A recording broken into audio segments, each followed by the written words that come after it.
bắt đầu thì Kha xin phép trước tiên là điện thoại xin tắt, mở qua cái silent tắt dùm, và Kha sẽ nhường lại cho hai người điều khiển chương trình ngày hôm nay là Vương Nguyễn và Destiny.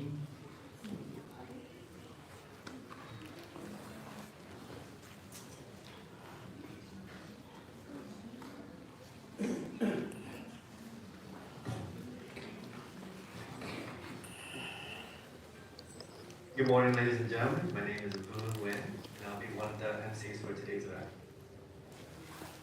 Kính thưa quý vị, chúng tôi là Destiny Nguyễn. Chúng tôi sẽ cùng Vương điều họp cho chương trình ngày hôm nay. Chương trình của chúng tôi sẽ bắt đầu trong giây lát. Xin quý cô chú anh chị ổn định chỗ ngồi. Đúng rồi, làm như vậy cũng được, nhưng tôi tự nhiên chạy bộ mình không có đủ thời gian. Today we honor the sacrifices of those that came before us, those who risked everything for freedom. We celebrate the spirits that lives on in each one of us now and the next generation. As we begin, we will have Stephen Pham and Amy Lay carrying the U.S. and Vietnam flags for our anthem.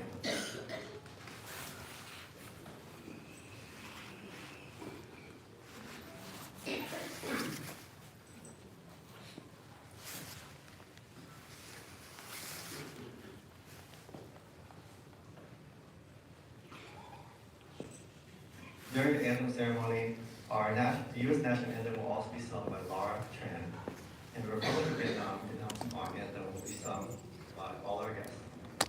Ladies and gentlemen, please rise.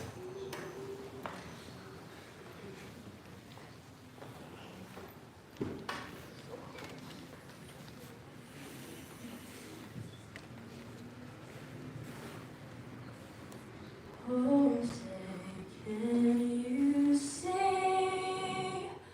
by the dawn's early light what so proudly we hailed at the twilight's last gleaming, whose broad stripes and bright stars through the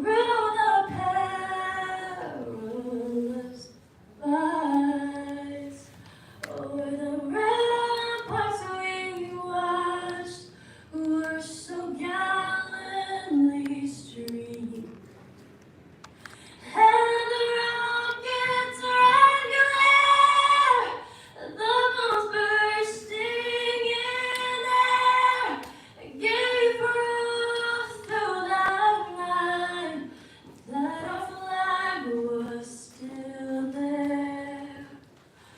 Oh, say does that star-spangled banner yet wave for the land and the free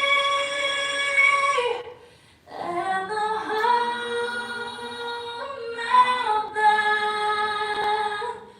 brave?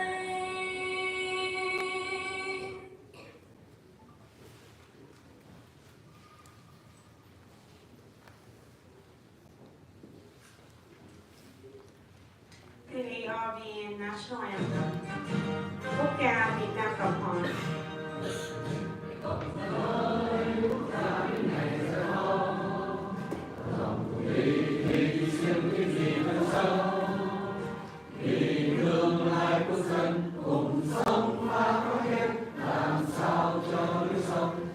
Hãy subscribe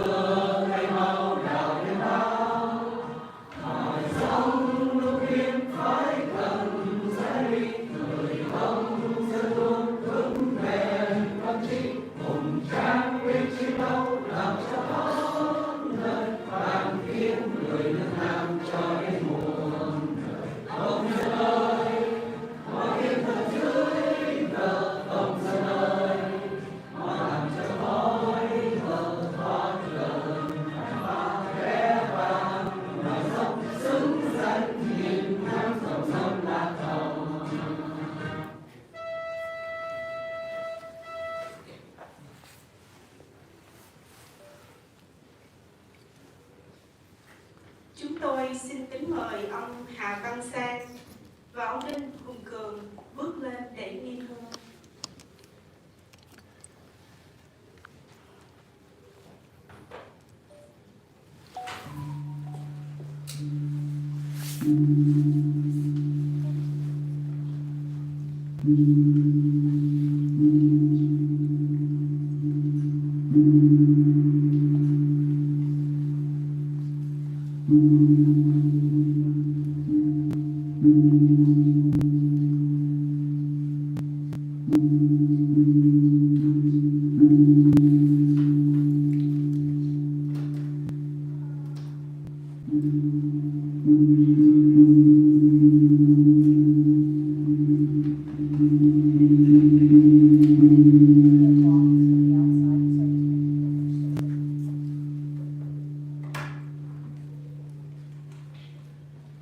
Phút mặc niệm tưởng nhớ anh linh các bậc tiền nhân trải ngàn gian khó gây dựng tổ quốc, để Giang Sơn gấm vóc gìn giữ bờ cõi chống giặc ngoài xâm, truyền lại cho thế hệ con cháu tưởng niệm anh linh anh hùng tử sĩ liệt nữ xả thân bảo vệ Giang Sơn bờ cõi, bảo tồn giá trị tự do dân chủ nhân bản nhân quyền cho người dân. Tưởng niệm bao linh hồn tù nhân lưu đày trong ngục tù cộng sản, trong các trại khổ sai rừng thiên nước độc đọa đầy giữa hệ lụy ý thức hệ và lòng thù hận vô thần. Bao an hồn thuyền nhân nạn nhân vượt biển vượt biên oan khiên thống khổ, nỗi đau xót thể chất tinh thần và niềm tin bị chà đạp bởi hệ lụy bạo quyền. Tưởng nhớ bao dân oan tù nhân lương tâm chịu oan trái ngược đãi trong ngục tù vì lý tưởng thăng tiến giá trị con người. Phút mặc niệm bắt đầu.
Phút mặc niệm kết thúc, chúng tôi kính mời quý vị an toàn.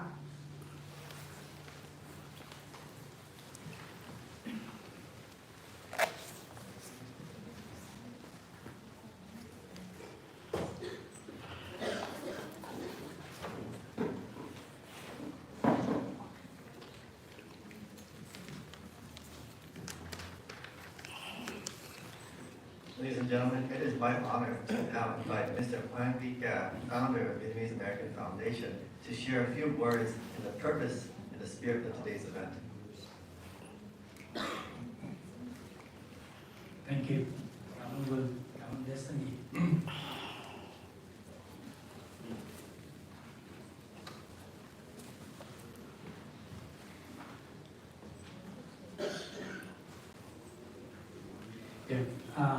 Kính thưa các quý quan khách, Ska xin phép được nói bằng Anh ngữ, xong rồi Ska sẽ chuyển dịch lại bằng Việt ngữ cho nó nhanh. Dear our beloved seniors, elders, veterans of the Army of the Republic of Vietnam, all the association, organization and media, and also all our distinguished guests. We are gathered here today not just to remember a date in history, but to honor a legacy of courage, to acknowledge a painful truth, and to reaffirm our collective commitment to justice and freedom. April 31st, 1975, a day etched in our heart of every Vietnamese who cherish liberty, marked not just the fall of Saigon, but the fall of a free Vietnam. We do not celebrate this day. We commemorate it is Ngày Quốc Hận, the National Day of Mourning. A day when a proud nation fell under the grip of communism. Let us begin by paying tribute to the brave soldiers of the ARVN, these men and women who laid down their life in defense of our homeland. They fought not for power, not for glory, but for the simple yet sacred dream of a free and democratic Vietnam. Against all impossible odds, they resisted a massive communist invasion backed by the Soviet bloc. They stood as our shield, our last line of defense, with a spirit that never surrendered. Even the gun fell silent. Today, we salute and honor their bravery, their sacrifice, and their unbreakable love for Vietnam. But let us also speak of honesty. The fall of Saigon was not merely the result of military defeat. It was the result of betrayal. A biased international media painted a distorted picture of the world, turning the public opinion in the free world against our cause, our allies, those who once pledged to stand behind us in the fight for freedom, turned their back. Aid were cut, promises were broken, and the people of South Vietnam were left to face the darkness alone. The silence of the world in our time was definitive and devastating. Today, the communist regime dared to claim April 30 as the day of victory. But what kind of victory brings exodus to millions? What kind of victory leaves behind prison camps, broken families, and generations living in fear and poverty? Since 1975, the Vietnamese people have endured countless human rights abuse, censorship, religious oppression, and a crushing lack of freedom. The scars of the regime crimes are not only found in the history books, they are found in every Vietnamese refugee family, in every voice that cannot speak freely, in every life lived under oppression. This is not victory. This is a national tragedy. Yet, despite the sorrow, we stand with hope, because the fight for freedom is not over yet. It lives on in the heart of new generation, young Vietnamese at home and abroad, who refuse to forget our past and accept the present. We are speaking out, organizing, creating, resisting. They are providing a spirit of 1975. Did not die. That spirit live on and will pass on, and we, all of us, will carry the torch forward. Let it be known, we will never stop fighting for a free Vietnam. We will never accept a regime built on lies, and fear. We will honor the memory of those who lost and continue their struggle, their fighting, not with guns, but with truth, with unity, with the unwavering belief in one day Vietnam will rise again, free, democratic and whole. Và sau đây Kha xin phép được nói bằng Việt ngữ ngắn gọn. Kính thưa các bậc cao niên, các cô chú bác thuộc Quân lực Việt Nam Cộng Hòa, các hội đoàn, các cơ quan truyền thông và toàn thể quý quan khách. Ngày hôm nay chúng ta không chỉ tưởng nhớ một ngày tang thương đen tối của lịch sử, mà còn để vinh danh lòng can đảm đối diện với sự thật đau thương và khẳng định quyết tâm không ngừng chiến đấu vì tự do và công lý cho đất nước, cho dân tộc Việt Nam. Ngày 30 tháng 4 năm 1975 không phải là ngày chiến thắng,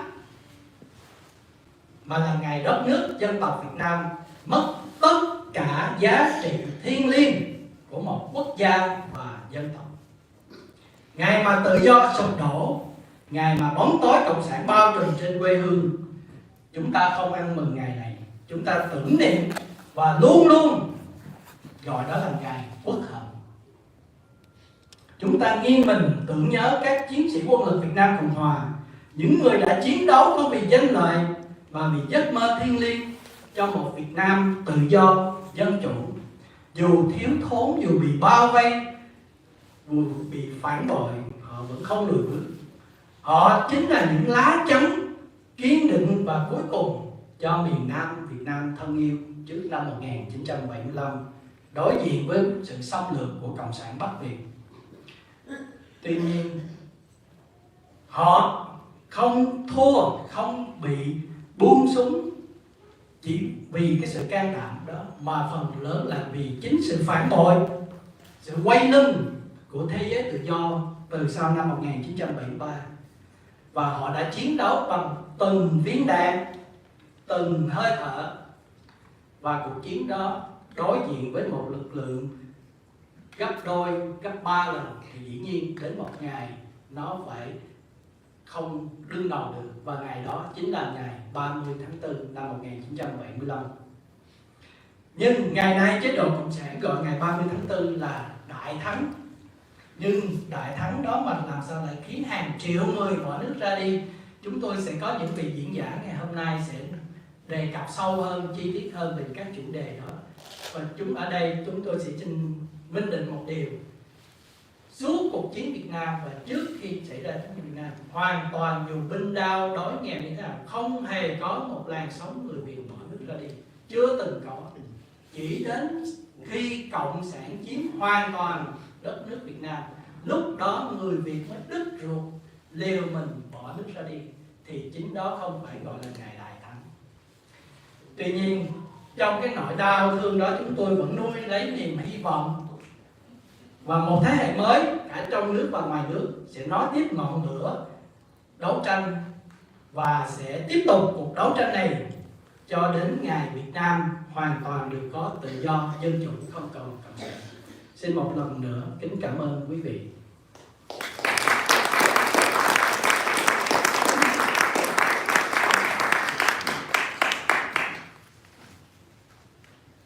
Today, we are joined by distinguished guests who will share reflections on the Vietnam War, the refugee experience, the civil rights, and the resilience of our community.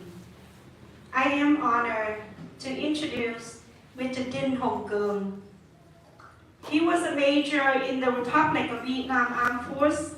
He also served as the district chief of Thủ Thừa districts in Long An province. In his last mission, Major Dinh commanded 2 battalions of the regional force that defeat 2 regiments of the 5th North Vietnam Communist Division on April 8, 1975. He was wounded in this battle, but managed to escape with his wife and children on April 20, 1975. Mr. Dinh is former president of the Vietnamese American Community of DC, Maryland, and Virginia, a respected media expert, a prolific author, a successful businessman in the Vietnamese community. His latest book is about friendship forged during the Vietnam War. Chúng con kính mời chú Đinh Hồng Cường.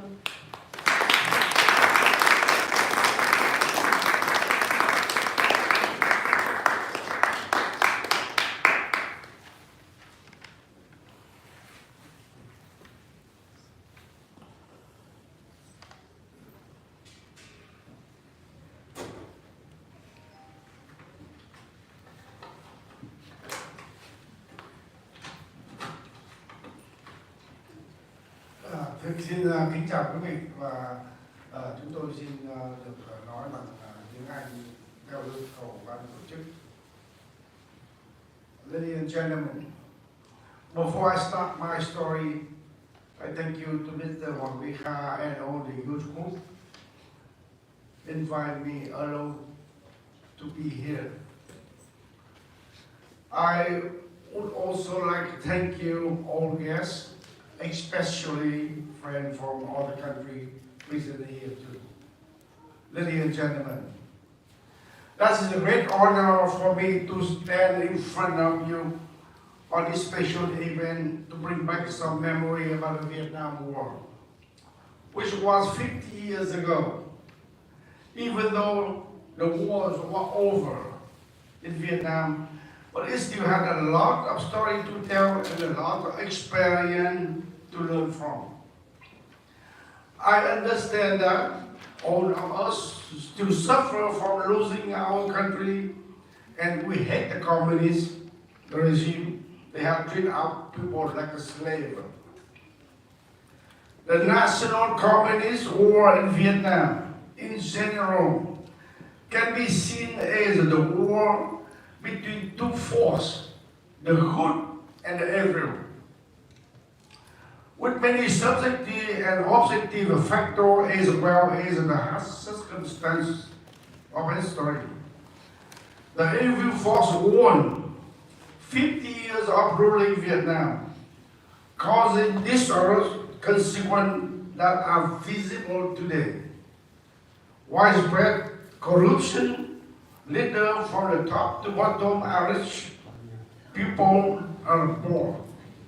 In society, we are social evils such as the prostitution, drug, gambling, state-run education, and religion. The prosperity that the Communist Party of Vietnam promotes short of fake prosperity.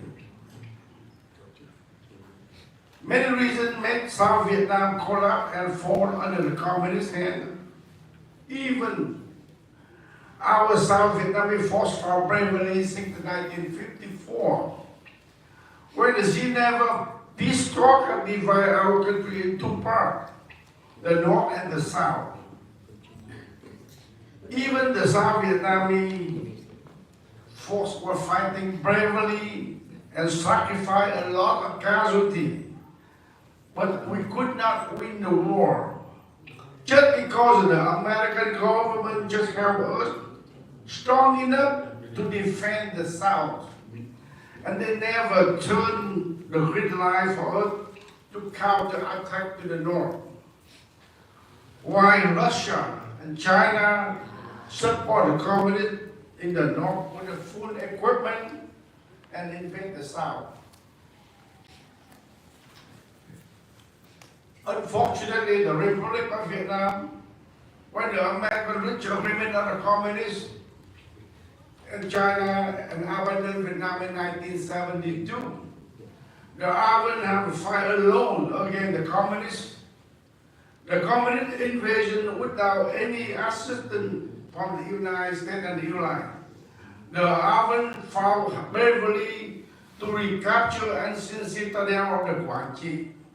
Even though the Marine and the Airborne has shed so much blood, then the Battle of the Big Long from the 5th Infantry Division, the Airborne Force Ranger, and the regional forces drove the communists out there. And then, very brave, in the Second Corps, we defeat communists in the Kong Tung. And when the communists reached the peace talk in 1973, the American cut off all the Vietnam equipment. No more airplane, no more gasoline, no more ammunition. And people still fight very bravely. I can tell you an example. When we fought the 5th Communist Division in my district, some people in the outpost, they fought with the communists, they used the human waiver to overrun them. These outpost chiefs called me and tell me to shoot artillery over their head. They said sooner or later they will die, but they will fight to the death to kill all the communists. Ladies and gentlemen, this is the true story about the war in Vietnam. Even we fought very hard, but we could not win the war. Besides that, we got the betrayal of the media. They always lie about the Vietnam War. The media, the CBS, all over the media, they can come to our forces to get free information. But they never reach on the communist side to get information. All the information they get, the communist, the fake and the propaganda. So always they paint the bad image of the Vietnam War in front of the world. Then, during the accident in 1968, when Lieutenant William Kelly make a mistake, kill a lot of Vietnamese peasants and the people in the accident, and the whole world make a big noise. But nobody mentioned about the Tet Offensive, the communist that killed thousands and thousands of people in the way. They cut their head, they shoot them, they bury them alive. And beside that, the communists, they murder out the artillery to the population area to kill the people. But no media, nobody talking about that. One of the worst thing, they always telling lie in the last minute of the Vietnam War. They always tell us we lose every province after province to the communists, but as a matter of fact, we're still there, we still fight the war. So that the betrayal of all the media to the public. Ladies and gentlemen, last but not least, we are proud of the young people who have taken responsibility of the fighting for the freedom, democracy, and human rights for Vietnam. We have nothing to be proud of passing the torch of struggle to the next generation. Thank you very much.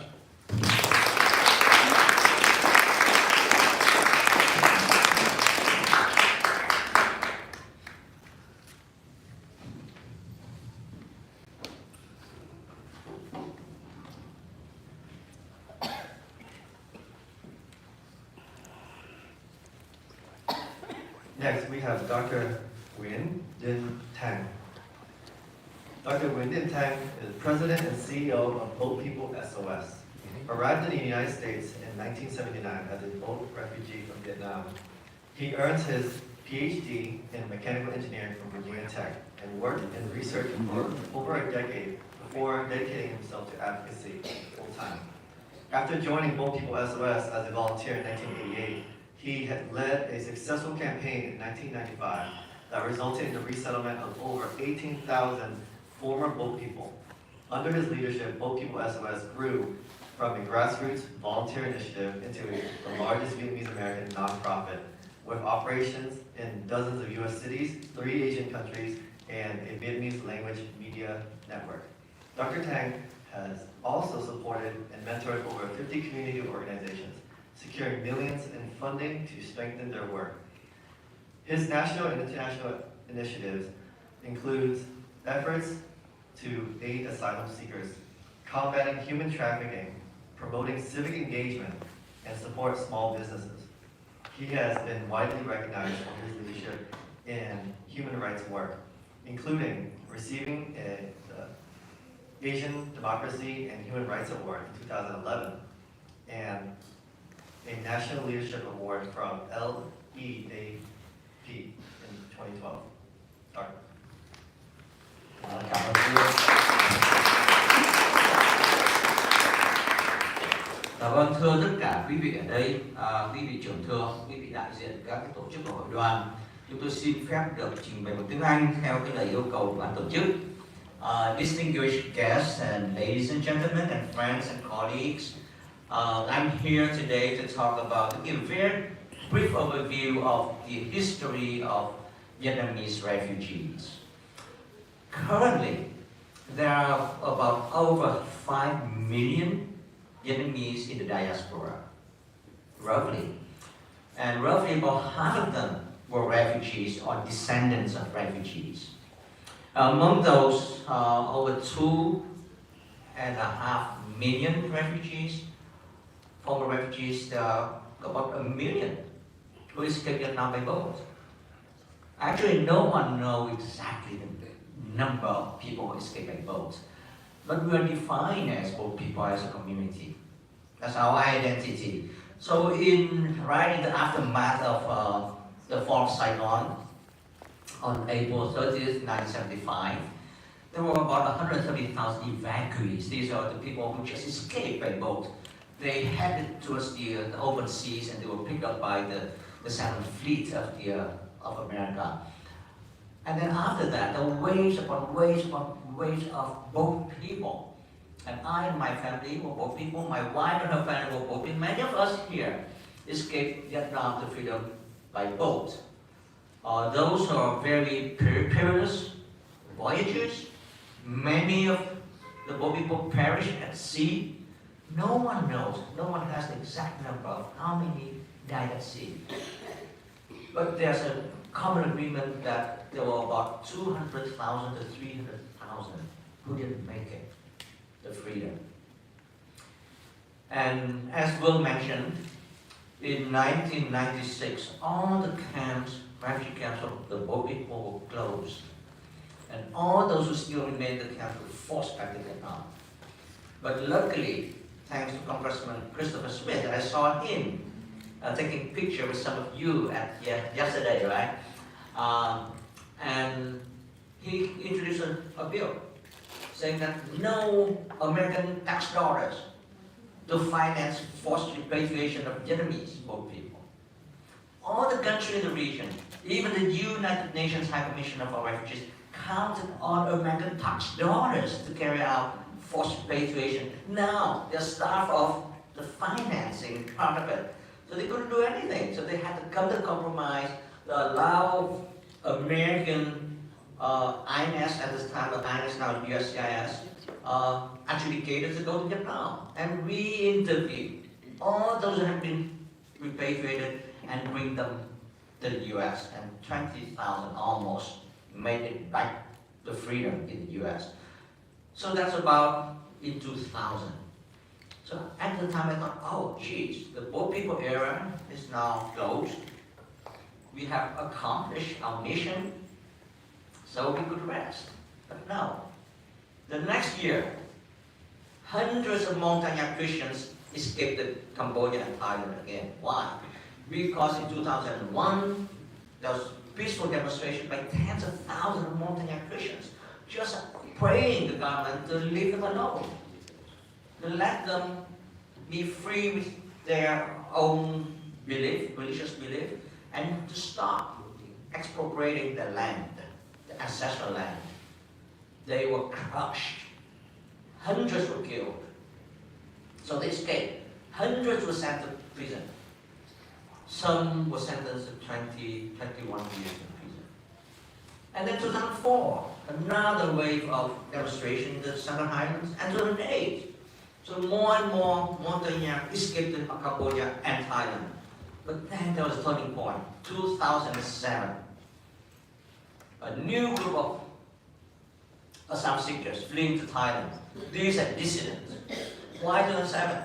Because at the time, the new Prime Minister Nguyen Tân Dũng, a lot of people in Vietnam at the time expected, hoped that he would be a change, a effective change, because he promised a lot. But as soon as he seized power, he launched a major crackdown. Father Nguyen Van Ly was arrested, Nguyen Van Dai was arrested, if you remember. Lê Thị Công Nhân this year. Waves of people. That's almost a decimation of all the dissident movements. So they escaped to Thailand. And also the Hmong, and also the Khmer Krom Buddhists. They started to escape to Thailand. That's when I led a delegation of lawyers to go to Thailand, pick up the cases, help them, fill out applications, to get recognized as refugees by the UNHCR. But there are more and more coming. So by 2010, there are hundreds of new refugees already in Thailand. So we established a permanent presence in Thailand to this day. So to this day, we have helped about 3,500 Vietnamese from Vietnam fleeing to Thailand, including almost 1,000 Montagnard Christians, 700 Hmong Christians, many hundreds of Khmer Krom Buddhists. There's Hoa Hao, there's Buddhists, Unified Buddhist members, and Catholics, you name it, and many dissidents. In this room, I know someone referred to me, a very young lady who fought for democracy and freedom in Vietnam. She went to Thailand with her family, and she just resettled to Vancouver, Canada. So there's strong resistance. So the presence of refugees, Vietnamese refugees in Thailand, is a sign of ongoing resistance in Vietnam 50 years after the war ended. And I would like to end with a special expression of gratitude for all these years of our operation in Thailand to defend our people, our refugees. We didn't get any funding from any government. We got supported by donations from our own community, from the diaspora. That's why we have not been affected by the recent cuts in funding, right, from the US government. So we truly appreciate that. But I'd like to also send out a strong message. Among those refugees in Thailand, there are many human rights defenders. They continue to defend their rights, and also they reach back to Vietnam, to their villages, to their co-religionists, and their communities of persecuted Christians, persecuted indigenous people, Buddhists, Cao Dai, etc. To build up the capacity for the old people in Vietnam to continue to resist, to continue to promote their freedom, to defend their freedom, and also to build up civil society, which will be the seed for democracy in the future. With that, I'd like to thank everyone here, and thank you, my deep thanks to the organizers for giving me this opportunity to share about the plight of refugees throughout the past 50 years from Vietnam. Thank you.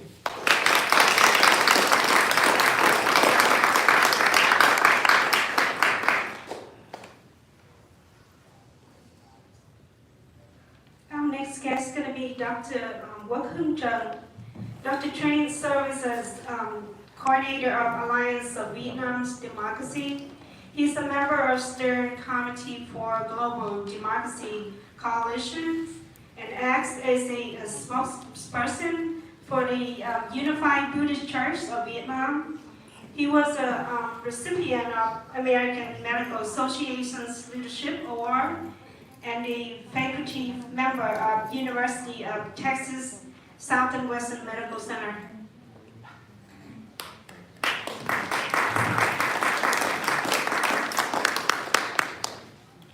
Thank you, Destiny.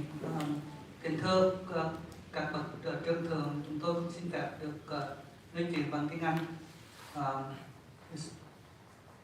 Dear distinguished guests, it's kind of difficult to follow up after such an illustrious speaker as Dr. Nguyễn Đình Thắng, but here it goes. Thank you the organizing committee for inviting me. Also, thank you, victims of Communism Foundation, for this beautiful space.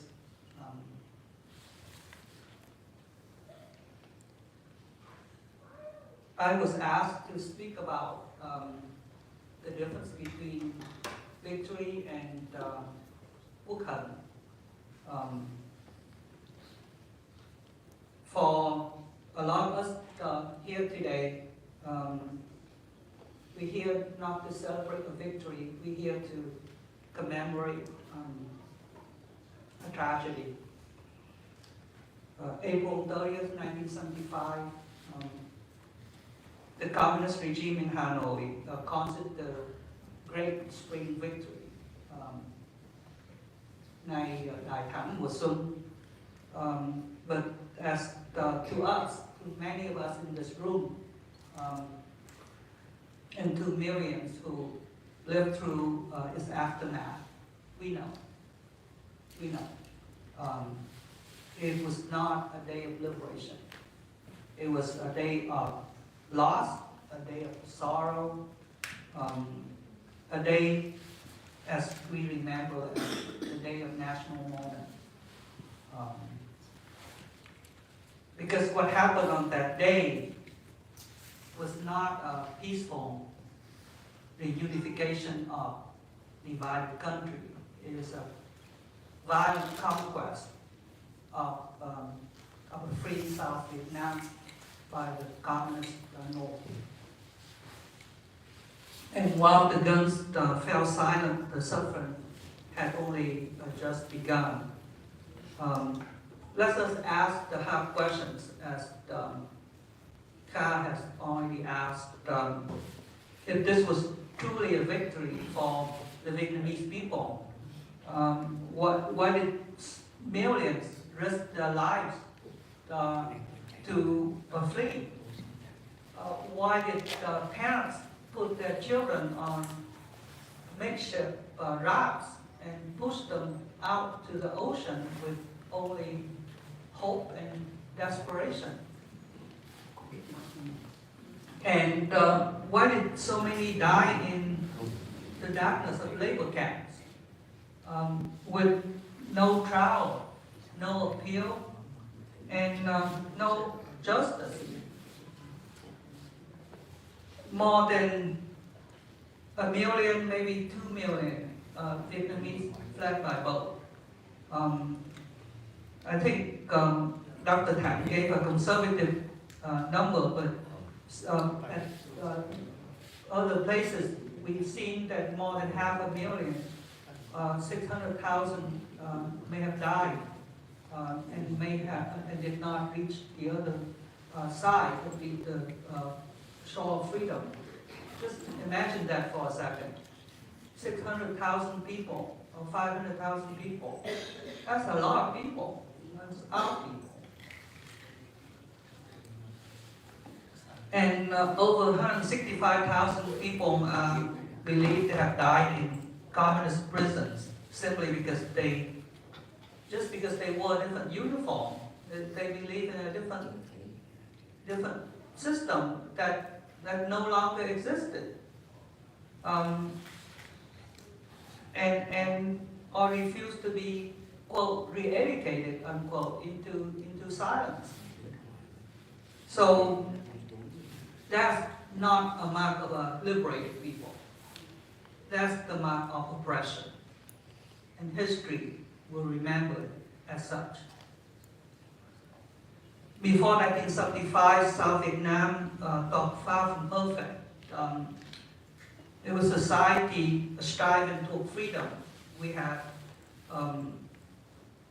functioning parliament, we had free press, we had competing political parties, and it had elections, it had public discourse, debate, and it had the seeds of a democracy. Then that fragile democracy was crushed. Its institutions were dismantled. The people were reclassified as enemies, vì quân, vì quyền. So the communists didn't unify. They erased. They didn't reconcile. They oppressed. And today's generation in Vietnam is living under the weight of that silence. The silence where the truth is censored, history is fabricated, and the voices of the dissent are being jailed. They say Vietnam was unified in April 30th, 1975, but unity is not unity. Unity without justice is just subjugation. And to this day, Vietnamese Communist Party refused to acknowledge the suffering of millions. It continues to persecute religious leaders, dissidents, journalists, and everyday citizens who dare to speak out. If the war truly ended, then why does the need to instill fear still exist? Why jail people for their Facebook posts? Why must the human rights lawyers be exiled? So, and why can't Vietnam have free and fair elections? So the answer is clear. To those questions are clear. The war may be over, but the struggle for freedom and justice continues. So today, as the Vietnamese regimes raise their red flag and stage these military parades with China, we raise a different flag, our yellow flag with 3 red stripes. This is not just a relic of a former government. It's the living symbol of a dream that's still alive. A free and democratic Vietnam where the people, not the party, hold the power. We remember those who perished in concentration camps. We remember those who never reached the shore. We remember the families torn apart, the lives uprooted, the voices silenced. But more importantly, we remember because we believe that justice is not dead. We believe that freedom is never extinguished, and that our memory, our truth, our courage are stronger than any regime. At the request of the organizing committee of my wife, Linh Nguyễn, will complete with the invitation.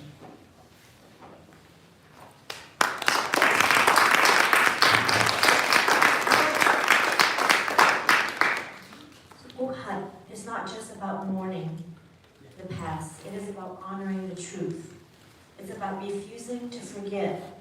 It's about standing up for our families, for our history, and for future generations. Let this time be more than remembrance. Let's turn patriotism into activism. Let it be called to action. Because the fight for freedom didn't end in 1975. It lives on. And every one of us who still believes in that Vietnam can and must be free. Dear friends, this year marks the 50 years since the dark day, April 30th, 1975, when the hope of free Vietnam was shattered. It has been half a century, but the memories remain vivid and the mission unfinished. We invite you to join us in the 50th Black April Memorial Commemoration in Washington, D.C., where together we will honor the fallen, give voice to the silence, and renew our commitment to Vietnam, where freedom, democracy, and human dignity prevail. The time is 10 o'clock, 10 in the morning, April the 30th, 2025, in Lincoln Memorial Reflecting Pool and the Vietnam Veterans Memorial. Let us come together to mourn what was lost and proclaim what lives on. The enduring dream of a free Vietnam. Your presence is not only about remembrance, it is resilience, it is solidarity, it is hope. Stand with us. Together, we will turn mourning into mission, patriotism into action. Thank you.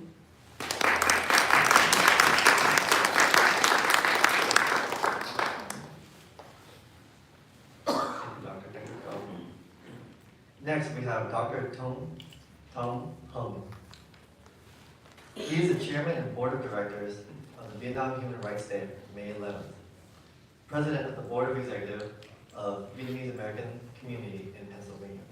He was a former president of the board of executives for the Federation of Vietnamese American Communities in the USA, and founder and advisor of the Republic of Vietnam Next Generation. Dr. Tom Hung.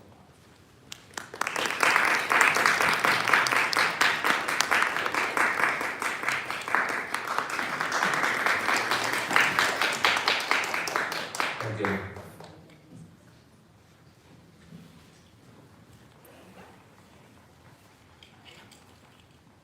Ladies and gentlemen, today I would like to share a truth that has been distorted and hidden for nearly half a century. It is the fundamental freedoms that Vietnamese people once enjoyed under the Republic of Vietnam. Freedoms that have just been stripped away under the communist regime. The first part I would like to show you what it has been before 1935. All the rights, human rights that once existed. The legacy of the Republic of Vietnam.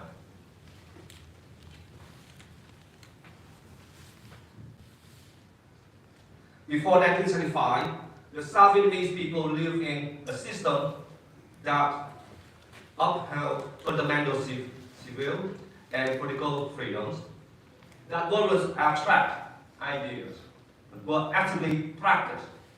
We have 6 rights to receive. First one, freedom of the press. Hundreds of independent newspapers and magazines were published, including those critical of the government. Journalists operated freely without fear of reprisal.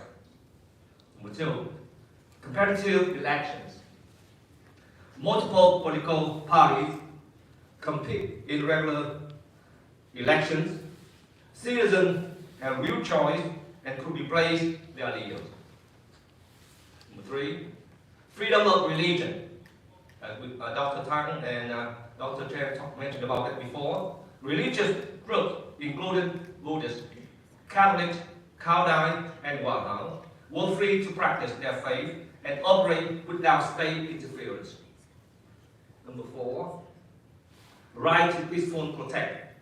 Demonstrate, labor strike, and political rallies were common and largely protected, even those critical of the state. 5, freedom of association and political opposition. Citizens could form political parties, social organizations, and student unions. Opposition voices participate openly in public discourse. Independent judiciary. Judges were not subject to political control.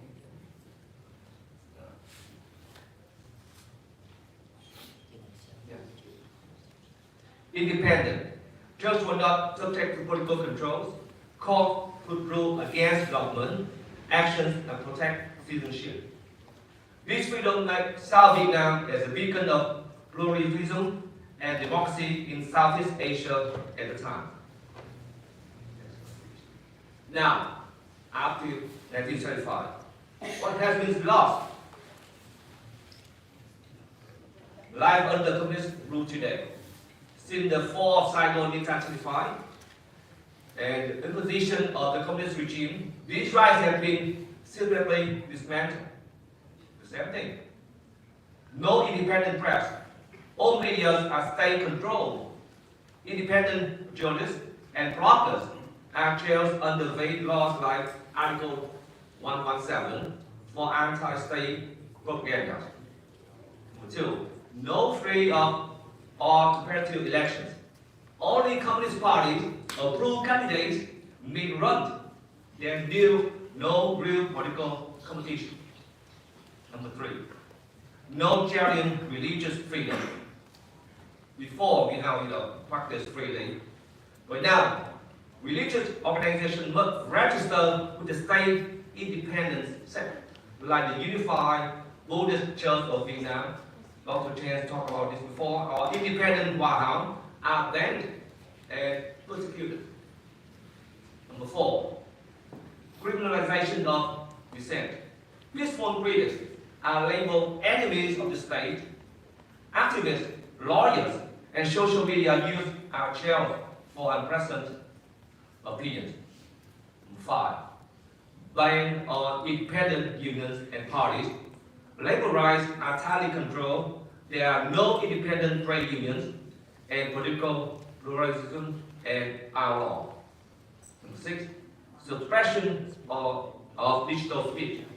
Facebook posts, blog entries, or YouTube videos critical of the regime have led to arrests, trials, and long prison sentences. Now the next part, the second part. As retired teachers, math teacher, whenever I say something, statement has to have something evident. Right now, I was iPhone, I have to give you a counterexample. Whatever, propaganda or whatever the Communist Party try to say, I have to give you a counterexample. Next, please. Okay, next one, please. The first thing, the Vietnamese people say that the government right now are 55. People today, Vietnam is socialist rule of law state. We live in America, we know that. It's all state. But in reality, a genuine rule of law does not imprison journalists or silence free speech. In the true legal state, law exists to protect rights, not to suppress them. In Vietnam, the legal system is used as a political weapon, and the Constitution may mention rights, but not in practice. Journalists like Phạm Dong Trang, an independent writer and activist, has been sentenced to 9 years in prison for only what? Propaganda against, because they got done under propaganda against the state, simply for advocating peaceful reform. I remember that year 2020, and the years we have a meeting with the State Department. Dr. Tang remember that one, and the Secretary Busby that mentioned about that. On that day, the 6th of October 2020, we have dialogue between US and Vietnam. And that day, our ambassador ended, and she was arrested. And after that, 1921 and 37, 21, she was sentenced for 9 years up to 2000. Right now 29. Right now she's in jail. Only simply part, simply saying, try to reform, the government. Peaceful bloggers, broadcasters, and even Facebook users are arrested for expression dissent. The court lacks independence, and the lawyer, Ms. Lin, you should do their job in your channel there. Just follow directives from the Communist Party, not impartial justice. In America, we do that? No. It's only in Vietnam. We have the law, what they call the jungle law. Number 2, please. No one is in prison for political views. The reality is what? Vague law criminalize peaceful activism and expression. And Vietnam use loosely defined laws such as Article 117, making, storing, or distributing information against the state. Article 331, abusing democratic freedom to infringe on state interests. This article frequently used in prison. Next one, please. Now, let's talk about environmental activists like Hoàng Thị Minh Hồng. And she only campaigned for climate change.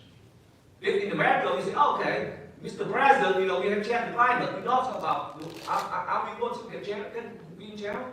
No, I don't think so. But in Vietnam, she was chief for campaign, chief for 3 years for under what we call tax evasion. I remember last year, the undersecretary, and in the May 11th event, she talked about what? No taxes, the Vietnamese people trying to say tax evasion, not the real ground against them, but it's called tax evasion. Only what? For saying, they understand for pollution in Vietnam, this is the reality in Vietnam. And you got what? 3 years and a half in there. I don't say it's not evidence to show you that. And Buddhist monks, pastors, and even farmers protest land season. They are not violent yet treated as criminal. Next one, please.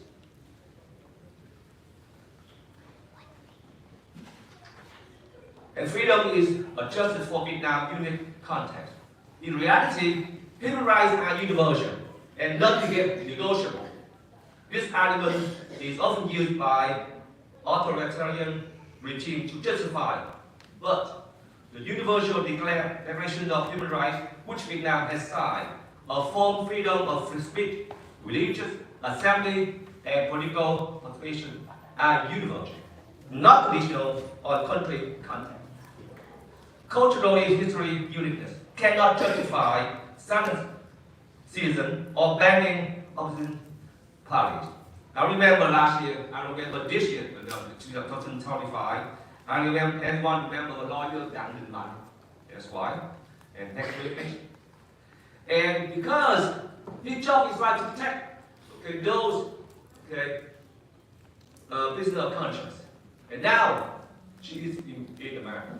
The reason because and not only him, but those with lawyer Nguyễn Văn Niên, who was against Vietnam to US due to Vietnam politics.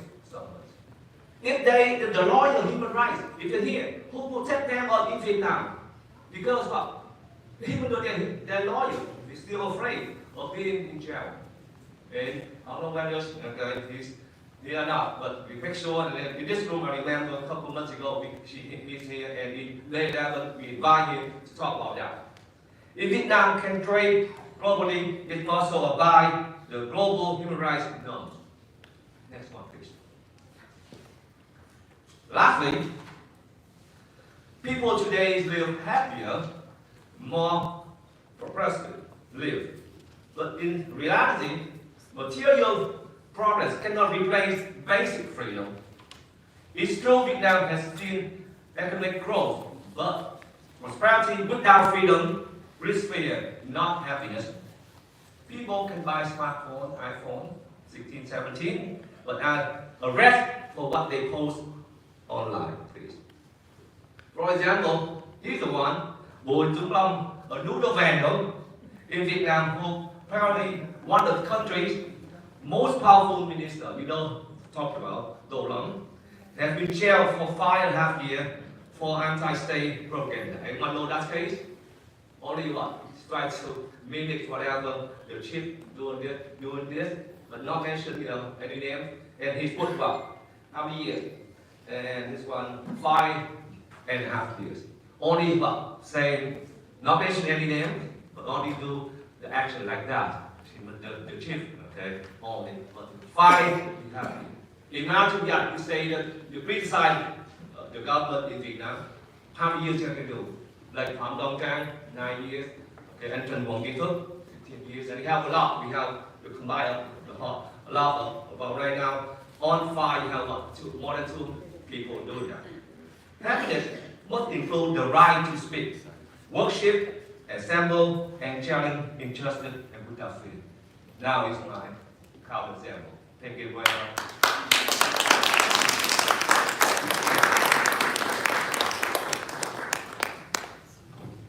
So we always save the best for last. As I promised, Representative from VOC, Ms. Karina Littman. Please welcome for her remark today. Thank you.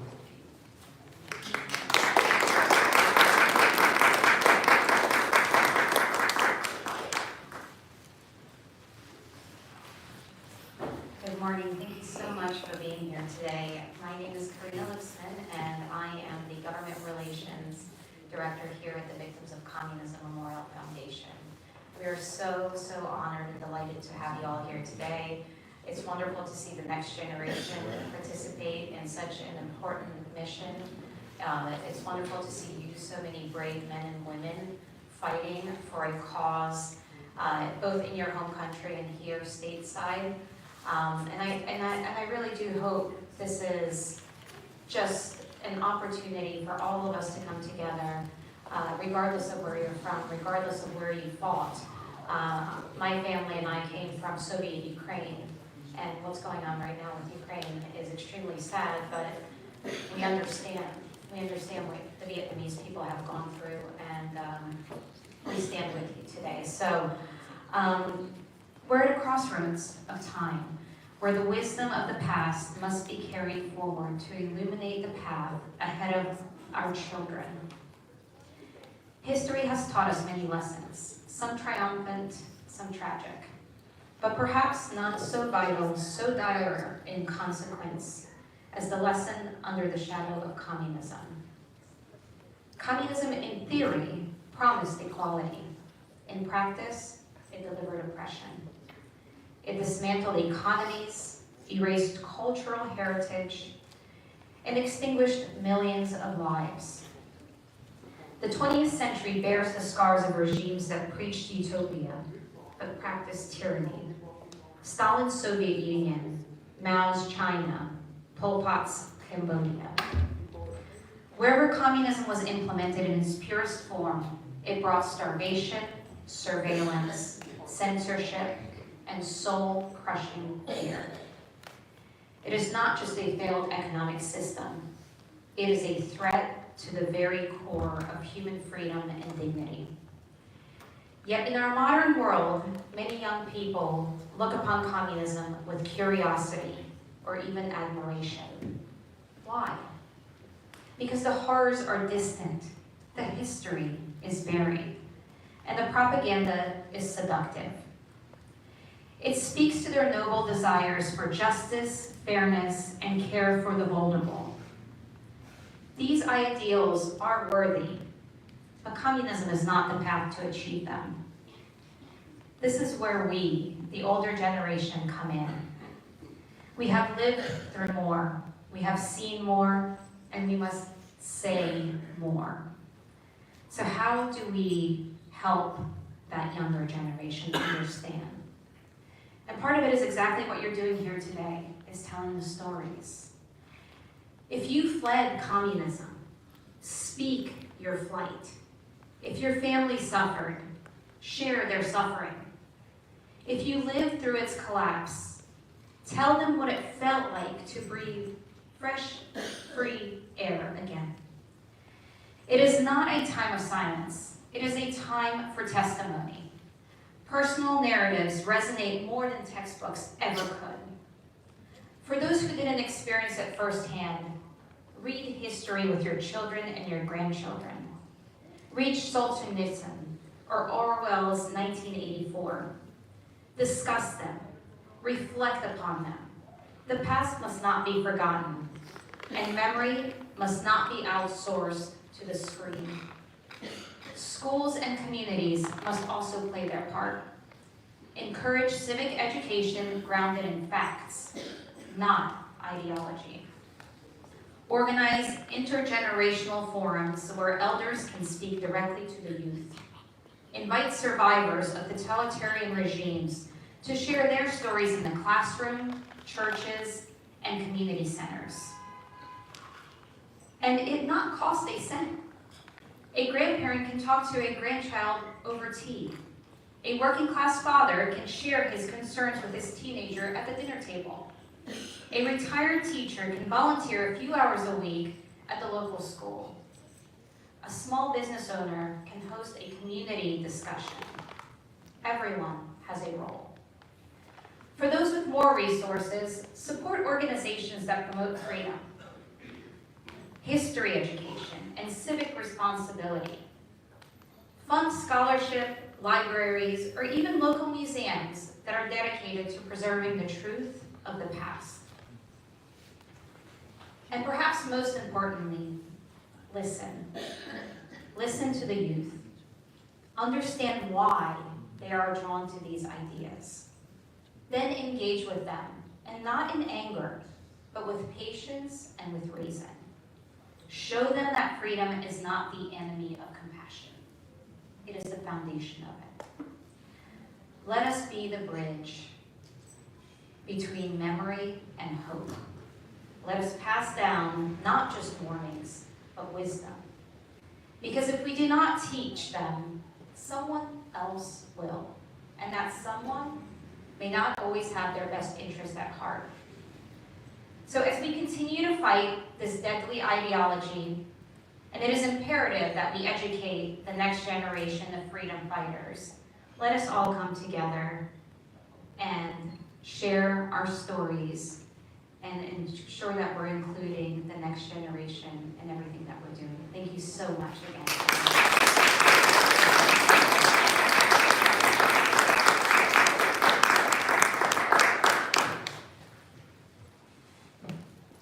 Thank you, ma'am. Next, we'll have Joseph Lay. Born and raised in Northern Virginia as a first-generation Asian American, Joseph has played an active voice in the local Asian community. He was crowned Mr. VietFest in 2023 and has deeply been involved with the Vietnamese community and getting involved with the next generation.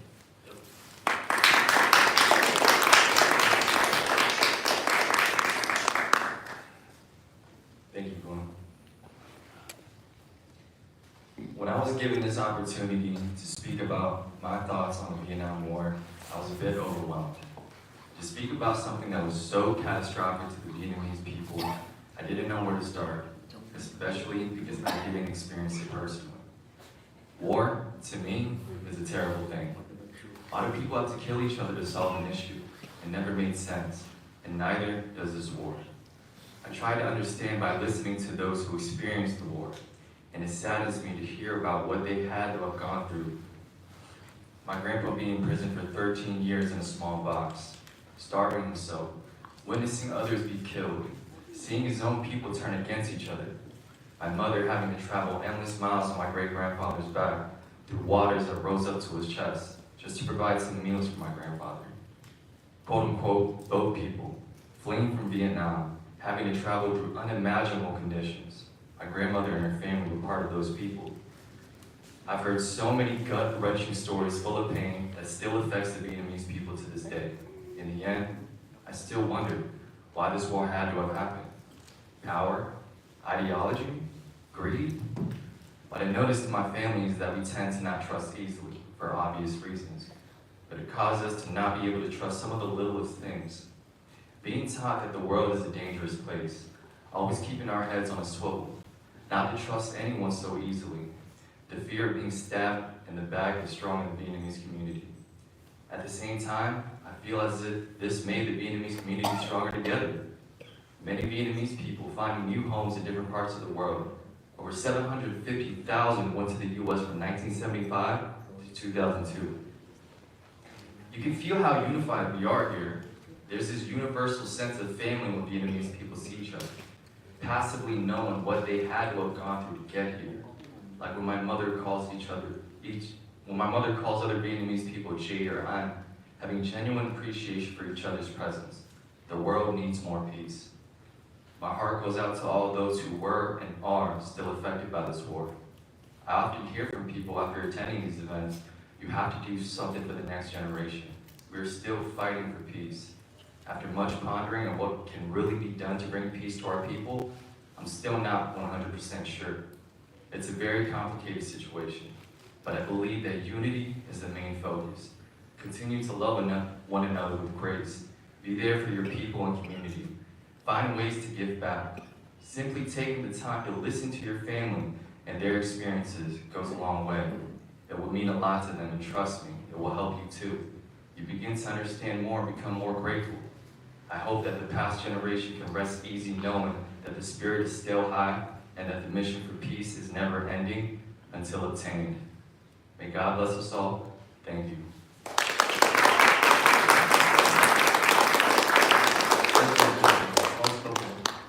Representing our generation right now.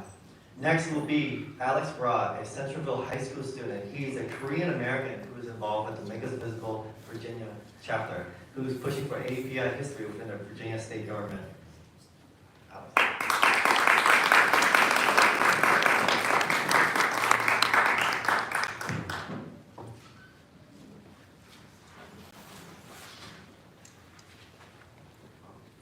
Hello, good morning. So today I want to take a moment to speak, not just as a student of America or Korea, but as a product of the fostered relationship between two democracies. April 30th, 1975 marks the fall of Saigon, and it is not just a day in a textbook, but it was a day of loss, and it marked the end of South Vietnam. The end of a dream for many people, and the loss of a home for many more. It was a solemn day across the world, because that day we didn't just lose a war, we lost allies, pride, and a country of democracy. With the estimated total death count being around 1.5 million in South Vietnam, of those 1.5 million consists my great-grandfather, who was shot and killed in the Vietnam War, leaving my grandmother and her siblings orphaned in South Korea. Now, it is hard to imagine the fear and pain this war has caused in the name of democracy, and with the level of grief that I can only imagine. The United States took in that fight, but not alone. With allies such as the Republic of Korea, Korean soldiers fought and bled alongside the Americans and South Vietnamese, not because they had to, but because they believed in the same principles of liberty, democracy, and the protection of human rights everywhere. That alliance mattered, and that friendship, forged in blood, showing us that freedom is something that we should never take for granted. Democracy is not easy, it is fragile, it demands effort, and sometimes even sacrifice. And while the fall of Saigon reminds us of what we have lost, it also reminds us of why we keep fighting. We may have lost that battle, but we haven't lost the lessons that it taught us. That freedom is always worth defending, and that our allies, like South Korea, stand with us in that mission. So today, let's remember not just what was lost, but what lives on. The spirit of those who believed, and the courage of those who stood up, and the hope that someday, everywhere, people will live free.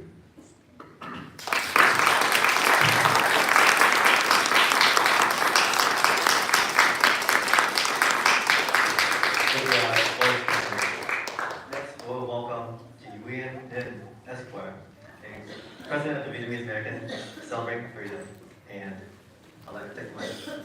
Thank you. Kính thưa quý vị, cho Uyên xin nói vài phút. Giáo sư Kim Oanh, các bác, các cô chú, bố mẹ.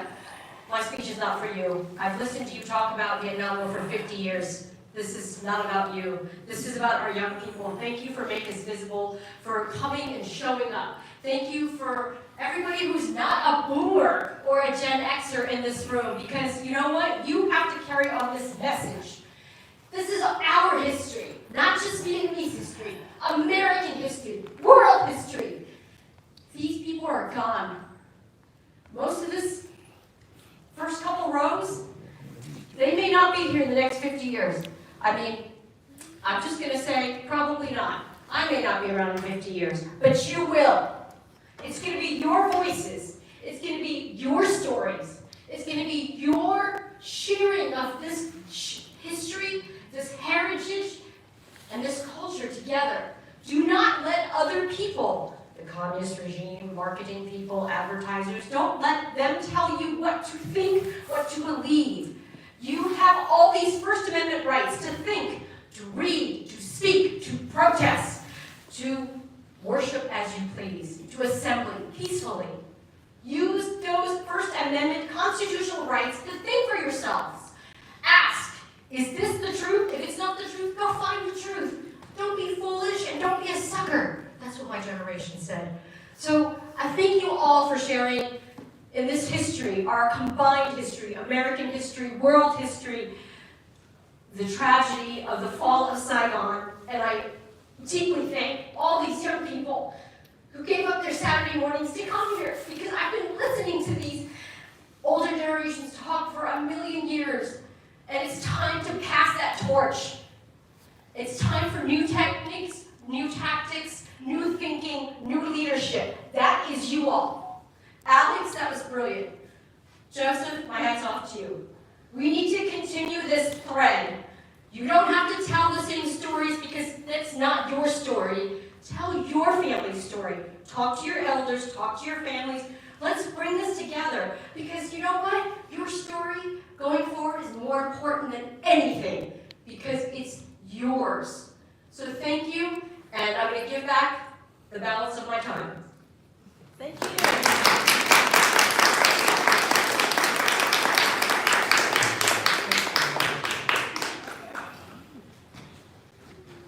Because we are running behind schedule, we are going to go ahead to the next portion of our program. It's the candlelight vigil, and I welcome back Juan Mika to guide us through the vigil.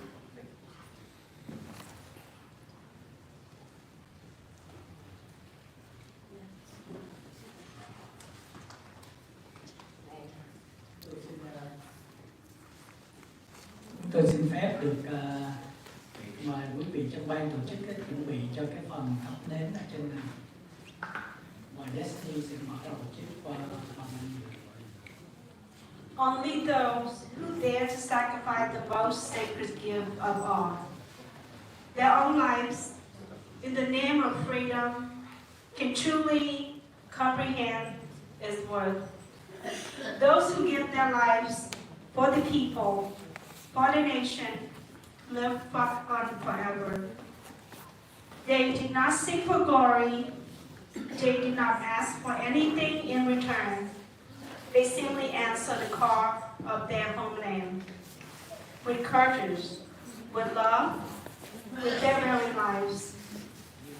And due to the limited time today of ceremony, we ask for your understanding as we solemnly recite the names of the generals and officers who chose to make the ultimate sacrifice rather than surrender.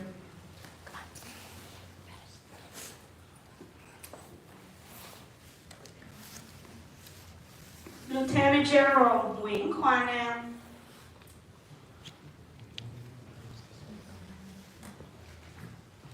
Brigadier General Lê Văn Hưng, Brigadier General Trần Văn Hai, Brigadier General Lê Nguyên Vĩ, Colonel Hồ Ngọc Cẩn, Police Lieutenant Colonel Nguyễn Văn Long,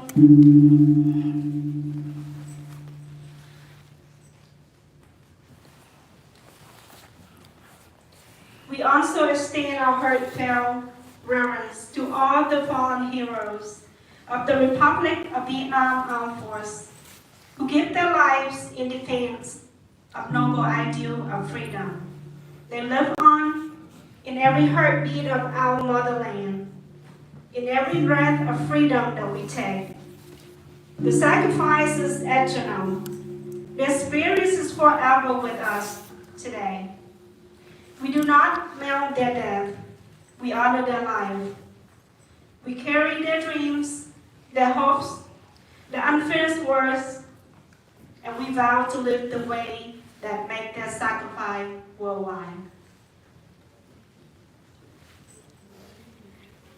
Today, we solemnly commemorate more than 500,000 Vietnamese-born people, Vietnamese refugees, who perished on their journey across the sea, to the forest, or in the cramped vehicle like registered trucks, as they sought to escape from the oppression, seeking for the life of freedom. They left not because of the consequence of the war, but because of their yearning for the life to live with dignity and righteousness. They chose to risk their life in the face of danger in exchange for freedom. We also honor the countless lives lost under the communist regime, from brave souls who fought for freedom to innocent victims crushed under the repressive policies. Their suffering and heroism must never be forgotten. They remind us the true cause of freedom and the enduring human spirit in the face of tyranny. Although history may never record the name of every individual who perished, nor count all the souls lost to the vast ocean, deep forest, or the silence of prison walls, the history of our people will forever enshrine their stories as the irrefutable evidence of the crimes committed by the Vietnamese Communist Party. Let us pray and pay tribute to all our fallen heroes and the victims of the communism Vietnam.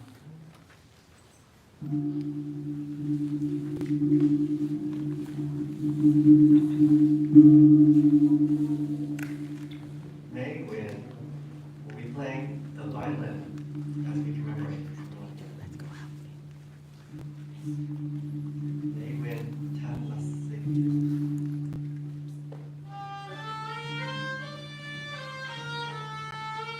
subscribe cho kênh Ghiền Mì Gõ để không bỏ lỡ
Mayuri Wen Tamasita for playing her violin Gote G minor.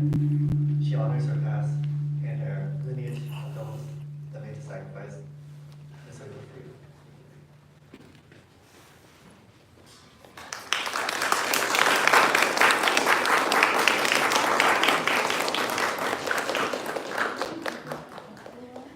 Buổi lễ đến đây đã kết thúc. Chúng tôi xin cảm ơn quý vị ân nhân sau đây đã không ngừng nghỉ ủng hộ cho group cũng như ban tổ chức để hoàn thành công tác ngày hôm nay. Đó là ông bà Đinh Hùng Cường và bà Lê Ngọc Trâm. Vietnamese American Celebrity Freedom, ông bà Vũ Thế Hiệp, Thu Phong Vũ, ông Hà Văn Sang, bà Lê Đình Mỹ Vân, ông bà Lưu Thanh Sơn từ Texas, ông bà Hiệu Diệu từ Texas. Xin cảm ơn quý vị.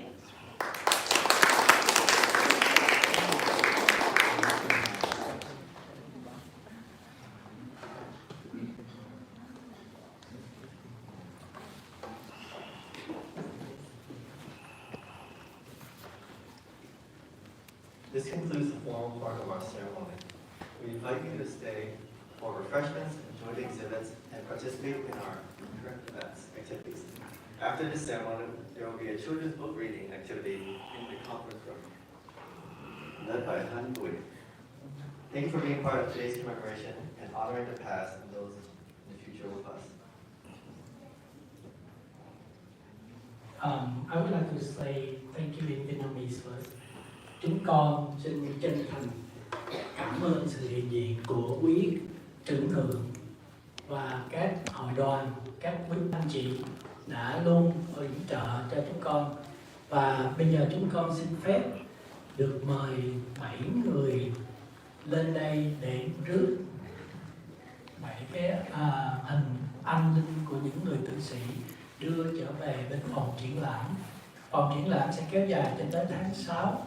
Thành ra chúng con cũng xin ở đây tiện nói là chúng con làm những cái hình này có cái bio bằng tiếng Anh và tiếng Việt là muốn mục đích là để lại ở phòng triển lãm chứ không phải theo một cái bài vị như phong tục của người Á Đông của chúng ta. Cho nên xin quý bậc trưởng thượng hiểu và bỏ qua. Bây giờ I would like to ask for 7 volunteers respectfully come up here and one by one please bring all of those back to the exhibit. Thank you. And bên cạnh đó là bên phòng đó thì sẽ có 2 cái phần lửa, thắp lửa. Thì chúng con cũng xin mời các bác cụ quân nhân, các bậc trưởng thượng cùng chúng con qua bên đó để thắp lên cái ngọn lửa bên kia. Yeah.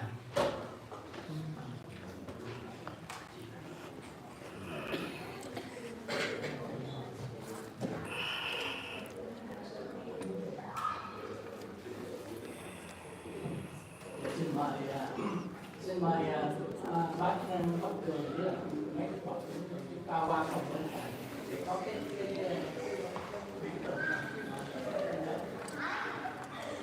xin mời tất cả quý vị quan khách chúng ta cùng đi qua bên phòng này.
okay, cảm ơn.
Còn thêm cuối họp cuối cùng nữa. Anh nói